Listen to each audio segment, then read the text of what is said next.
Hey guys, and welcome back to another Off the Cuff.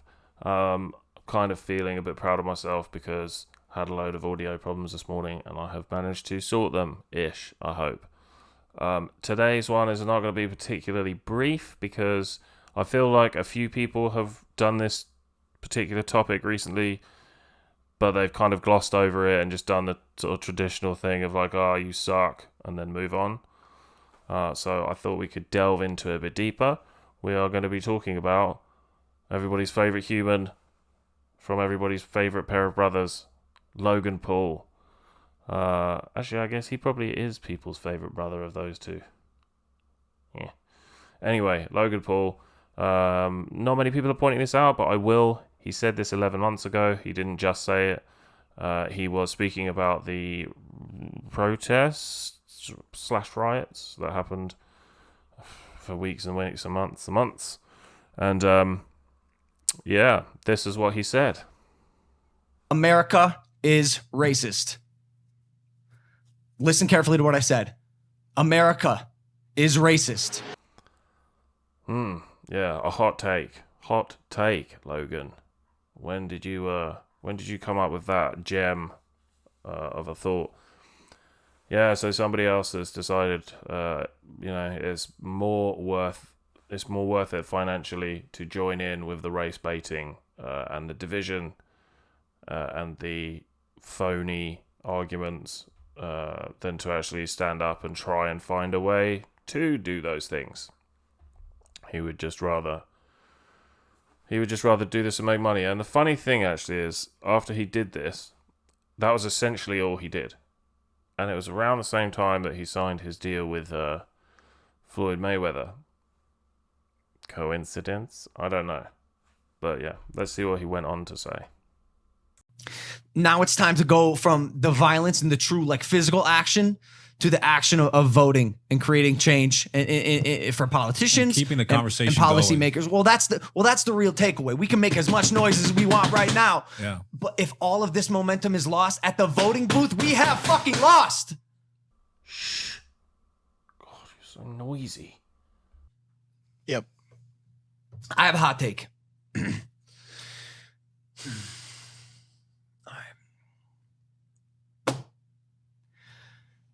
I've done so much to educate myself over the past week because I've typically stayed out of politics, and I'll get into this. And this is all coming from things I've learned, personal experiences, and finally I feel at a good spot in my life where I can speak up and speak with my chest out, my chin up. America is racist. Listen carefully to what I said. America is racist. So racist that they had a black president twice, and black representatives, black governors, black senators, black chiefs of police, black heads of the military. I did not say Americans, although there is definitely an embarrassingly large amount of Americans with the archaic belief that superiority is based on skin color. However, I'm talking about America as a nation. We are all incredibly unaware of how deeply intertwined the ugly roots of racism have embedded themselves in the foundation of this country. Yeah. Or maybe there weren't, but maybe there's just been a new crop of people that have come along and realised that there's money to be made and politics to be spun by making people think that there were. Every influencer, every celebrity you follow, you've seen them use the term systemic or systematic racism in their posts, but I'm going to explain to you exactly what that means. 13th Amendment, 1864, slavery is abolished. Problem solved, right? Not quite. There is a criminality clause conveniently nestled in that amendment that says, neither slavery nor involuntary servitude, except as a punishment for crime whereof the party shall have been duly convicted, shall exist within the United States. So basically they were saying that back in the 18 whenevers, that instead of sitting in your jail cell once you've been convicted of a crime, that you might have to grow carrots. Or any place subject to their jurisdiction. So you're free, unless you're a criminal. Best way to keep blacks as slaves legally is criminalize them. Keep them in prison. Okay, so I'm going to put it on fast forward because this is the same old stuff that we've heard for the last 20 years. And there's a degree of truth in some of it, but there's also a lot of propaganda in the majority of it. Take their freedom. It's a term that's been coined mass incarceration, and it's evident in the statistics. America itself is responsible for 21% of the world's entire prison population, of which 1/3 are African Americans. Additionally, 1 in 3 black men have the chance of going to jail in their life, and that number is 1 in 17 for white men. Blacks are incarcerated at more than 5 times the rate of whites. This is me citing the NAACP. That is not good enough for America, though. So what's another way to ensure inequality legally? Segregation. Jim Crow laws, which enforced racial segregation through the mid-1960s. Bro, the mid-1960s. That is my parents' generation. No, it was when your parents were born, Logan. That's not really their generation, is it? Like, if you're born in the year 1995, you wouldn't consider the people in the mid-90s to be of your generation, of your responsibility. Also, Jim Crow was not exactly in the whole of the West, certainly not the whole of America. And we're now having all these massive protests and stuff in Japan, well, because of Jim Crow. Fuck up. That is how close we still are to all of this fuckery. And not to mention the prominent yet not so blaring nuanced nature of elected officials to keep the marginalized oppressed, from Nixon to Reagan to Clinton to Bush. Wait, say those again? Keep the marginalized oppressed, from Nixon to Reagan to Clinton to Bush, whether you are aware of it or not. From Nixon to Reagan. Wait. Isn't there like Ford and Carter? But that's fine. Nixon, Reagan, Clinton, Bush. Who was the next one? It's evident in the media, propaganda, our education system, literally everything. The historical narrative of the black man, or virtually any non-white group, but profoundly African Americans, has not been one of equality or fairness. For the longest time, I was afraid to speak up because I thought I'd piss people off, because I'm politically ignorant, and even because of my polarizing nature. I have made reprehensible mistakes in the past. So who the fuck am I to suggest a way to better and progress humanity?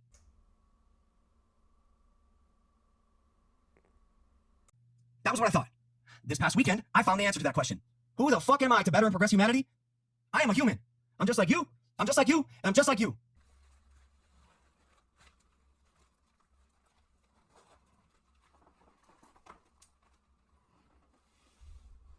I am a human who's made mistakes. I've learned from them, and I've worked hard to educate myself and create a better future for me, my friends, my future children, and the world around me. It's 2020, and I'm sure I'll make more mistakes in my life, but one mistake that I refuse to be a part of is a mistake of silence. I will not be a part of a generation that is written on the wrong side of history, and I will not stand by as my fellow humans are brutally and unjustifiably murdered at the hand of the state or any oppressor. Listen closely. One of my biggest learnings from all of this, and I'm embarrassed that it's taken me 25 years to realize this. Quick, get the shot. Get the shot. It is not enough to be not racist. You have to be anti-racist. Yes. Condemn those who feign superiority because of the color of their skin. Friends, hold friends accountable. Hold your family accountable. Hold yourself accountable. Yeah, we've been doing that, mate. Welcome to anything past 1971. And most importantly, we must hold our authorities accountable. Police officers, politicians, policymakers. As Killer Mike said, bully the politicians at the voting booth. Make your voice heard. Attend a protest. Speak up against injustice. If you're white, if you look like me, use your privilege. And for those who do not think white privilege exists, you are fucking blind. You are delusional, and you are part of the problem. No, you are part of the problem. Dude, there is not white privilege. There is wealth privilege. For every poor black kid there is in Britain, there are 5 poor white children. For every poor black kid there is in America, there are 6 poor black kids. It's wealth privilege. How do you think O.J. Simpson got away with what he did? How do you think he was found not guilty after decapitating his girlfriend and her friend/boyfriend? Because I think they were split up or something. Dude, it's money. Money, especially in America. Money talks, but essentially anywhere in the Western world. Jesus, man. I can count on 0 hands the amount of times that I have feared for my life at a routine traffic stop. That has never happened. Half of the reason I'm able to get away with some of my hooligan shit I do in my vlogs is because I'm a white kid. No, it's because of money. I'm confident that I do not have to fear for my life should the cops show up. Acknowledge and weaponize your privilege. I believe we're going to a protest today. You can bet your fucking ass I'll be in the front line. Knowing all this about America, its racially charged background, its inability to truly treat humans as equals, even after 244 years since its inception, we must now work towards finding the solution. And if you are an influencer or celebrity friend of mine, I hope you are using your platform to continue to spread the message of solidarity and unity. Solidarity and unity? Are you taking the piss? I do not have all the answers, but I know we must now reverse engineer the system as a collective. We must open our eyes and realize that there is only one race, and that is the human race. On behalf of Breonna Taylor, we must change. must change. On behalf of Ahmaud Arbery, we must advance. And on behalf of George Floyd and the hundreds of others who have been unjustly murdered in this country, we must evolve. I'm shaking. Powerful words, my friend. Okay. Well, yeah, so that happened. Yeah, it's the usual bollocks, isn't it? I mean, half of what he's saying has been debunked 1,000 times. Everybody in the West knows that the West is the most tolerant, or the West are the most tolerant societies in the world. Even left-wing universities came out with peer-reviewed journals. Yeah, I'm going to say that peer-reviewed journals. Even as close as 2016. I remember a Harvard study that was put out by the Washington Post that said they had done a study of something like 280,000 people around the world. And yeah, besides France, that Europe was like the least racist continent. America was very close to it, obviously Canada as well, Australia, and that the most racist parts of the world were the Middle East, East Asia, and Central Asia, and Africa as well, with levels between 60 and 90% of what they considered racist societies. And then in Europe and America, this is on an individual scale, they were like 2 to 4.5%. And the questions were like, how would you feel if your daughter came home with somebody of another race or religion? How would you feel if your grandchild was a mixed race child? How would you feel if you had some neighbours move in and they were another race or religion to you? And so that was very interesting. And I will try and put the link if they're in there. If I can't find the link, I will put it in there. I'll retro do it, because that is a very interesting study. But yeah, so a pretty bonkers thing of him to say. I don't know whether he's kind of learned since then. I saw someone, I can't remember who it was now, that was saying that he'd spoken to Ibram X. Kendi recently before he did that. That would make sense because of obviously Ibram X. Kendi is a promoter of the anti-racism movement, which is not anti-racism at all. It is the idea that segregating the races and, stopping any interaction between races all the way down to black people shouldn't have blonde hair, white people shouldn't have cornrows. And yeah, I mean, it's basically just ridiculous. But yeah, we all know that now. So yeah, let's. I just thought before I was going to make this really, really long and go down several different rabbit holes, but I think what I'm going to do is split it up because I know it's difficult to keep people's attention for a long time unless you're some sort of genius like Devin Tracy, and you have lots of musical talent and amazing editing skills, which I do not. So I thought we would just have a quick look at the comment section in the Logan Paul video. So let's have a look. Okay, so on the video, we see this is Impulsive episode 189. And then further down in the comments, wherever we are, here, so Tommy George. So Tommy George says, there's a riot happening in Annapolis and my dad is afraid that his business will get destroyed. It's a jewelry store. My father has never been a racist in the slightest bit and has owned an honest business for almost 30 years. My family doesn't deserve to have that ripped away from us. And he's exactly right. And I imagine anybody with, a modicum of a soul would agree with him. So if we have a quick look through some of the replies, some of them are cool and some of them are just ridiculous. So I hope nothing of that sort happens to your father's business. And then we have this person. Has he moved out all his products just in case and boarded the windows? It's a must. And he says, I hope nothing happens. So this guy is kind of, I guess, trying to help. And then, so sorry man, I'm black, but this is just evil. Criminals taking advantage and disrespecting George Floyd's name. Even George's brother and family begged the looters and murderers to stop after 4 cops were murdered and multiple shop owners. Again, this dude is he's telling it like it is because that is what happened. Leonardo Rodriguez says, "Tell him to put Black Lives Matter, everyone," in front of the store. This has to have been written by an 11-year-old. Tell him to put Black Lives Matter everywhere. First of all, we've seen that didn't work. Everything was smashed up. If they wanted in, they were getting in. Second of all, is this 1930s Germany? Like, you have to put who you support and who you don't in front of the store.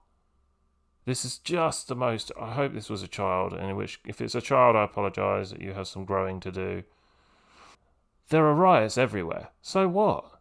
Like, I don't know, is that guy just agreeing with him? He's like, yeah, there are riots everywhere, it's terrible. Or is he just like, get used to it, there are riots everywhere. Sorry for what's happening to you. It is your business. But for black people, they're fighting not to be another George Floyd.